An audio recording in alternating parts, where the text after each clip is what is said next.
Selamat sore para marketeers, semoga semua dalam kondisi baik-baik dan sehat ya di tengah-tengah pandemi seperti ini.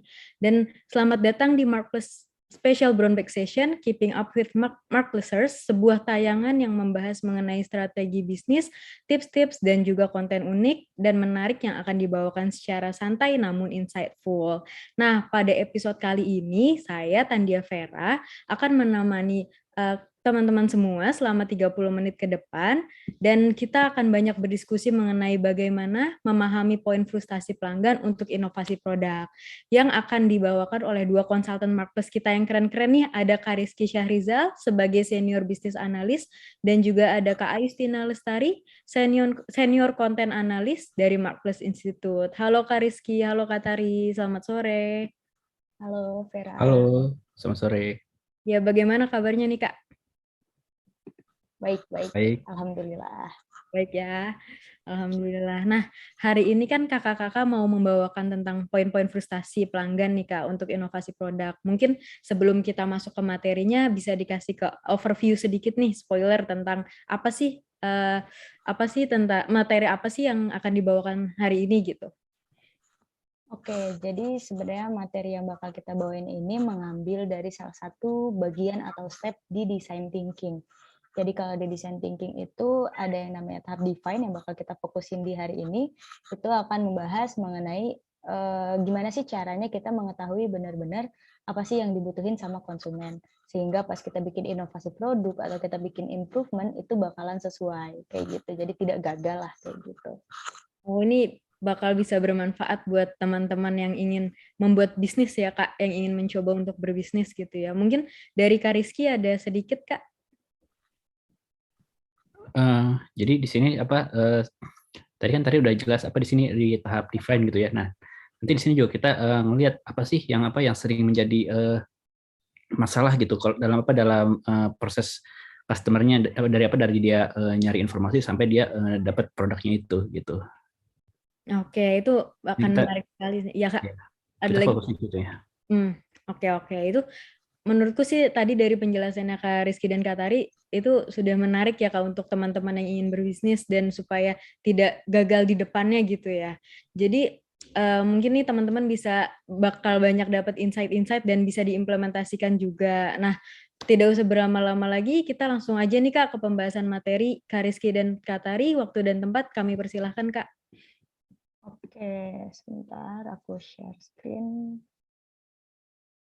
Nah, oke. Nah, seperti yang tadi udah disinggung, teman-teman, kita akan membahas mengenai gimana sih caranya kita tahu, kita memahami sebenarnya poin frustasinya pelanggan itu apa, dan gimana kita bisa kasih solusi, kayak gitu ya. Nah, untuk inovasi produk atau kita bisa juga buat improvement kalau misalkan teman-teman udah punya produknya kayak gitu. Nah, jadi sebenarnya materi ini tuh mengambil dari define design thinking. Jadi kalau design thinking itu ada 5 tahap. Mungkin aku refresh sedikit supaya teman-teman dapat gambaran fullnya sedikit ya. Itu di refresh sedikit. Jadi kalau di design thinking itu ada 5 tahapan. Yang pertama itu empathy, yang kedua itu define yang akan kita bahas hari ini. Lalu yang ketiga itu ideation, yang keempat itu prototyping, sama yang terakhir itu testing kayak gitu. Nah, define ini itu adalah tahap yang penting nih teman-teman. Karena apa? Karena ini tuh menjadi tahap di mana kita harus benar-benar tahu permasalahannya konsumen itu apa. Sebelum kita mau kasih inovasi produk atau sebelum kita mau kasih improvement. Nah, kenapa sih kita perlu tahu benar-benar permasalahan konsumen itu apa? Nah, sebenarnya banyak banget case di luar sana, permasalahan di luar sana, di mana perusahaan-perusahaan, bahkan perusahaan besar, itu gagal saat mereka bikin produk. Saat mereka meluncurkan suatu produk kayak gitu ya. Contohnya di Windows ini, Windows Vista. Jadi Microsoft pada tahun 2007 itu meluncurkan Windows Vista sebagai penerus operating system Windows yang digunakan pada saat itu 70% pengguna. Nah, tapi pas mereka luncurkan ini terus digunakan sama konsumen, konsumen ngerasa ternyata fiturnya itu terlalu banyak. Mereka merasanya terlalu banyak dan akhirnya tidak memperhatikan user experience. Mereka merasanya kayak gitu. Mereka jadinya menggunakannya nggak nyaman, kayak gitu. Nah, di sini berarti ada gap kan, di saat mereka meluncurkan produk ada gap di mana mereka tidak nyaman. Nah, kita harus tahu tuh permasalahan itu sebenarnya apa sih kayak gitu. Nah, nggak cuma di Microsoft ini aja gitu, ada juga kalau misalkan teman-teman ingat dulu ada Nokia Engage, itu yang ditujukan untuk gamers pada saat itu yang panjang, jadi kita bisa main kayak PSP gitu. Nah, pas mereka mau meluncurkan itu mereka mikirnya kayak ini produk itu bakal sukses nih di pasaran karena mereka udah bikin sesuatu yang unik, sesuatu yang beda gitu, yang diharapkan pada saat itu bisa booming. Nah, ternyata pas digunakan sama customer, mereka merasa nggak nyaman, dari megangnya aja itu nggak nyaman kayak gitu. Nah, akhirnya ya mereka jadinya agak sia-sia juga gitu mengeluarkan itu produk. Nah, ada juga dari Pepsi AM. Kalau teman-teman tahu, Pepsi dulu pernah mengeluarkan Pepsi AM yang ditujukan sebagai substitusi untuk minuman kopi atau minuman teh gitu pagi hari. Nah, tapi ternyata customer ngerasa nggak cocok minum cola gitu di pagi hari kayak gitu. Jadi kuncinya, key takeaways-nya itu adalah kita tuh harus tahu sebenarnya apa yang benar-benar dibutuhin konsumen. Jangan sampai kayak tadi, kayak Microsoft, terus Nokia, terus Pepsi, udah mengeluarkan produk, udah menyisakan budget buat marketing, buat sebagainya, tapi ternyata gagal gitu pas kita masuk ke pasar, kayak gitu. Nah, itulah pentingnya kita membahas mengenai define. Jadi define ini sebenarnya cara untuk mendefinisikan permasalahan dalam melakukan inovasi produk gitu. Nah, yang kita ambil dari design thinking. Nah, sebenarnya kalau kita mau cari tahu sebenarnya permasalahannya apa, itu ada banyak cara. Kita bisa pakai 5 whys, kita bisa pakai fishbone, kita bisa pakai mind maps juga kayak gitu. Nah, tapi itu bisa disesuaikan lagi sama teman-teman dan timnya teman-teman di perusahaan masing-masing atau di bisnis masing-masing lah kayak gitu. Yang kita bahas di sini kita mau pakai customer journey mapping namanya. Jadi di sini kita akan melihat permasalahan konsumen yang dilihat dari perjalanan mereka saat mereka mengakses produk atau layanan kita kayak gitu. Jadi kita benar-benar mapping dari awal sampai akhir kayak gimana sih mereka gitu. Nah, ini tadi. Jadi customer journey mapping itu digunakan untuk mengidentifikasi titik ketidaknyamanan atau key frustration points konsumen dari perjalanannya tadi. Kayak gitu. Nah, kalau teman-teman lihat di sini, customer journey mapping itu bentuknya kayak gini nih, teman-teman. Jadi ada 5 tahap ya, 1, 2, 3, 4, 5 gitu. Jadi di setiap layernya itu ada keterangannya. Yang pertama itu customer action, di mana itu mereka mulai berinteraksi gitu, mereka mau melewati apa aja sih saat mereka mengakses produk atau layanan kita. Terus yang kedua desired experience. Nah, mereka itu pengennya ekspektasinya tuh apa sih ke kita kayak gitu. Yang ketiga, pas mereka berinteraksi, pas mereka menjalani itu semua, gimana pengalamannya mereka. Ada di sini kalau misalkan teman-teman bisa lihat, ada bu, ada ar, ada oke, ada aha, ada wow gitu. Jadi di sini dari yang jelek banget mereka ngerasa aduh kecewa banget sampai ada yang senang banget. Yang senang banget ini yang kalau di marketplace disebutnya advokasi, sampai mau advokasi kayak gitulah ya. Nah, yang tulisan key frustration point-nya itu adalah yang bisa menggambarkan di mana mereka itu merasa tidak nyaman. Yang nantinya bakal kita improve, makanya di bawahnya ada tulisan area of improvement, kayak gitu. Nah, ini penjelasan satu-satunya. Customer action mengidentifikasi kapan konsumen melakukan kontak dengan perusahaan dan aktivitas yang terjadi di touch point. Nah, lalu yang kedua ada desired experience. Tadi apa sih yang diharapkan, apa sih ekspektasinya mereka, apa sih yang mereka harapkan dari kita, apa yang bisa kita kasih kayak gitu.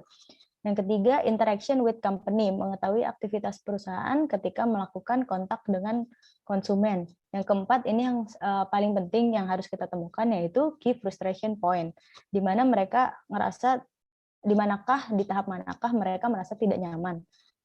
Jadi kita harus tahu ada gap-nya di mana dari harapan dan apa yang kita berikan gitu ya. Jadi kan tadi mereka ada ekspektasi, terus apa yang kita berikan itu ada gap nggak di situ? Nah, di situ ada key frustration point-nya.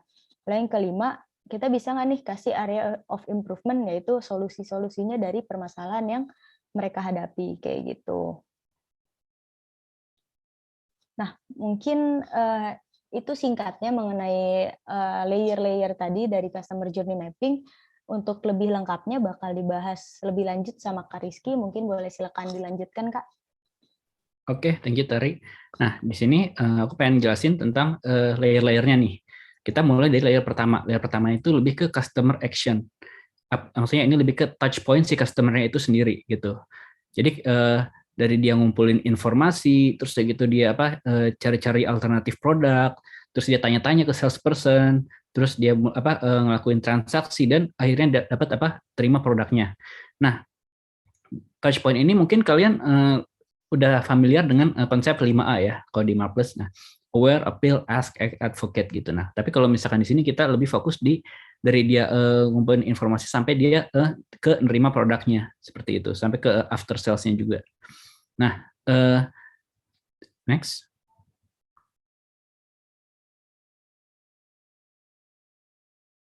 Next. Oke.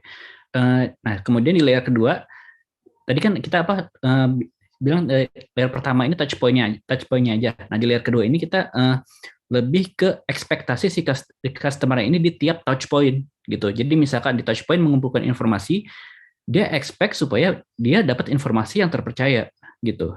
Nah, kemudian di yang kedua mengevaluasi alternatif, dia pengen punya informasi yang detail gimana tentang biayanya, benefit produk, spesifikasi gitu dan alternatif lainnya gitu.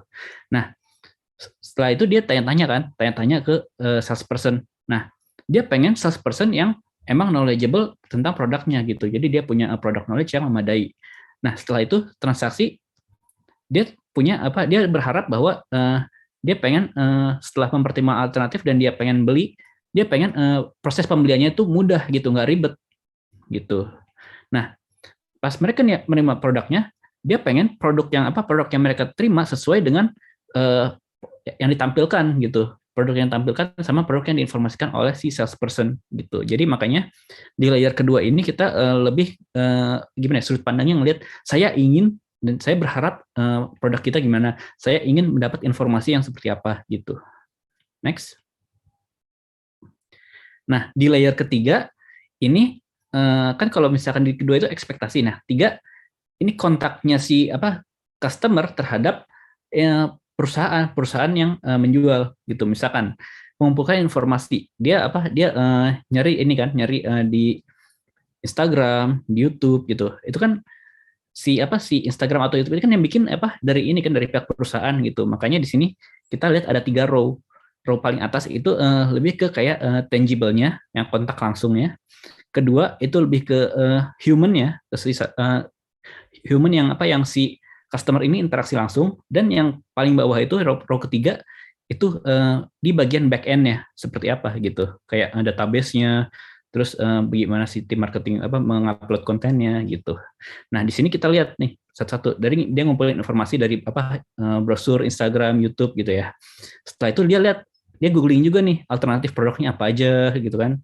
Terus udah gitu benefitnya apa aja yang dia dapetin gitu. Nah, kemudian dia tanya-tanya nih ke salesperson gitu.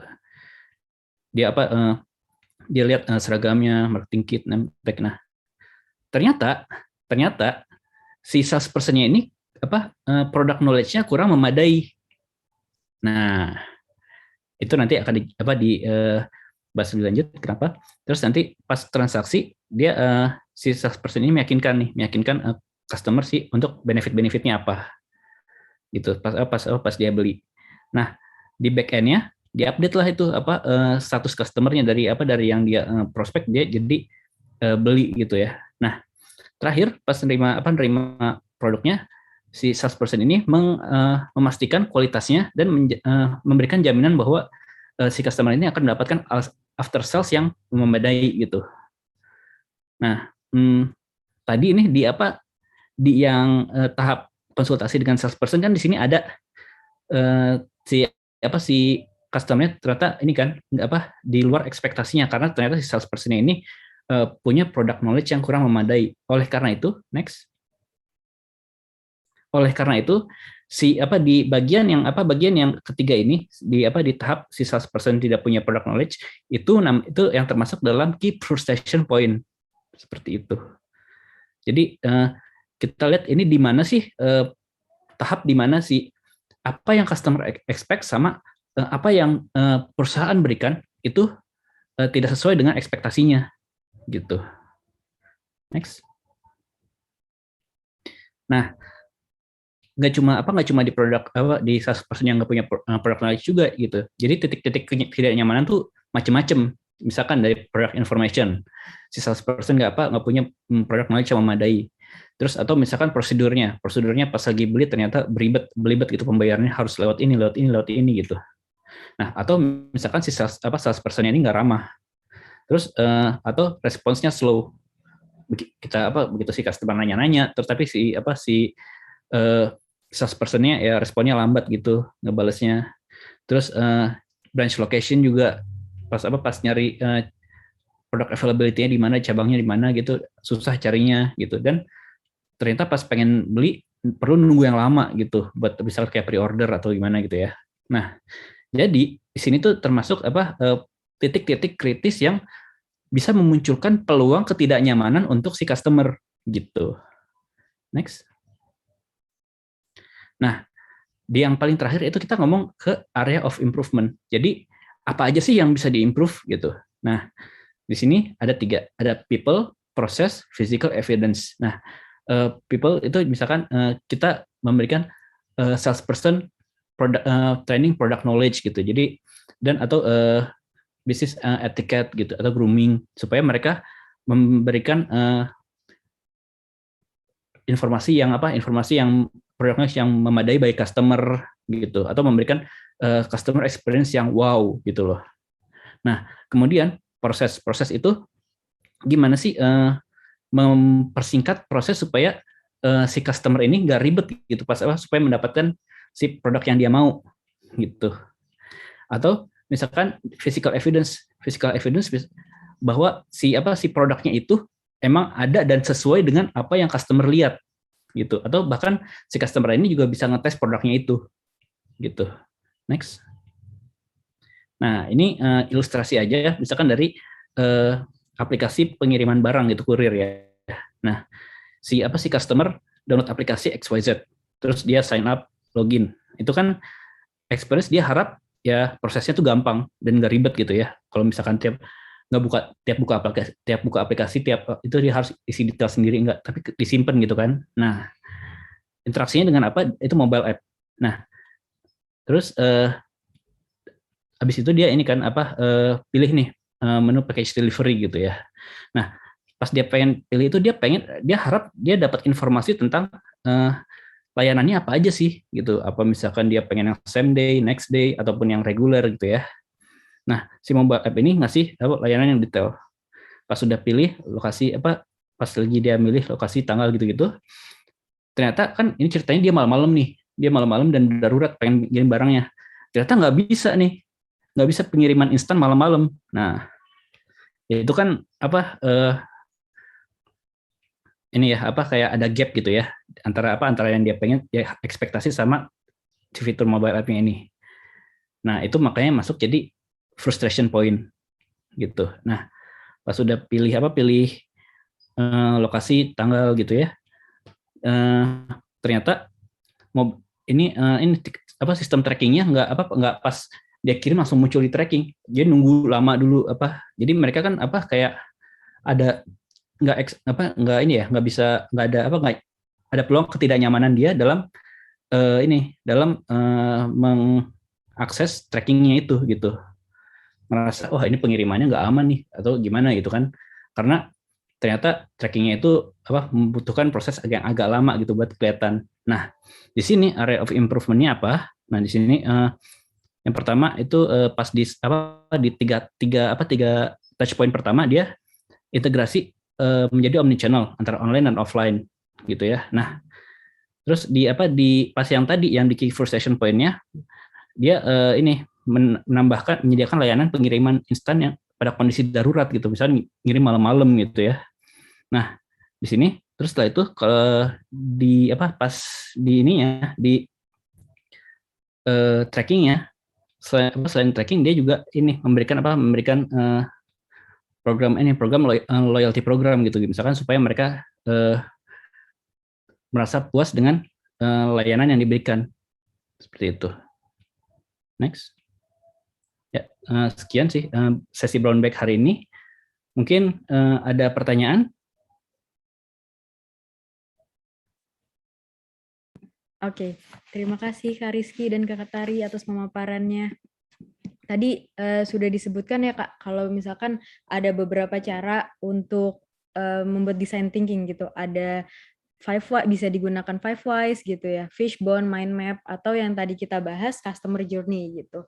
Nah, customer journey ini juga tadi sudah dibahas ada 5, ada customer action, desired experience, interaction with company, key frustration, sama area improvement. Mungkin dari aku ada sedikit pertanyaan nih Kak. Tadi kan sudah disebutkan beberapa perusahaan yang pernah mengalami kegagalan untuk memproduksi produk seperti Nokia, Engage, bahkan Windows, dan mereka kan perusahaan-perusahaan yang besar juga gitu ya. Dan sebelum mereka membuat produk, pasti sudah ada tim risetnya ya. Kemungkinan besar mereka sudah punya tim riset sendiri. Dan kenapa mereka bisa gagal? Apa ada yang step yang terlewatkah? Atau bagaimana sampai itu diproduksi dan terjadi kegagalan gitu. Dan ketika mereka sudah mengetahui kegagalan, apakah ada, ini salah satu produk aja sih Kak, apakah ada area improvement yang mereka lakukan gitu setelah mereka tahu mereka gagal gitu Kak.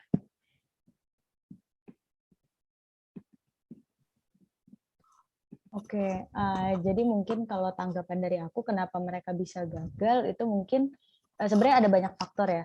Cuma kan kalau kita ngomongin design thinking itu tadi kayak ada 5 step di mana di tahap keempat dan kelima itu ada prototyping sama testing. Nanti mungkin akan dibahas di brown bag selanjutnya yang lebih lengkapnya.